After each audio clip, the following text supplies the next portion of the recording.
Гадны хүмүүс Монгол гэр гэхээр нэг тийм насаас нь 5 антай гэр ч юм уу тийм зүйлээр ихэвчлэн ойлгодог л да. Харин бид нэр бол одоо энэ Монгол гэр гэдэг маань энэ нүүдэлчин соёлтой ард түмний өв уламжлал болсон энэ гэр маань ямар юм бахархууштай гайхамшигтай зүйл байдаг юм ба гэдгийг бас энэ гадна дотны хүмүүс танилцуулаад Монгол залуучууд өнөөгийн төвшөнд энэ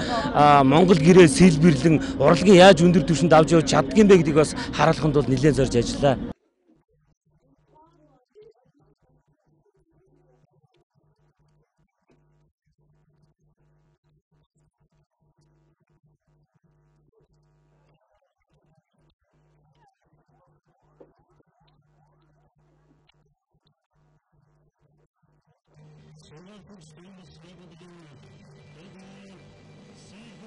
Өөрийн эзэмсэн ажлаа эзэн байж өөрийнхөө хөдөлмөрөөр энэ цагаас тооцоо хөдөлгөөнөөр ажиллаж байгаа хүмүүс тавьж байгаа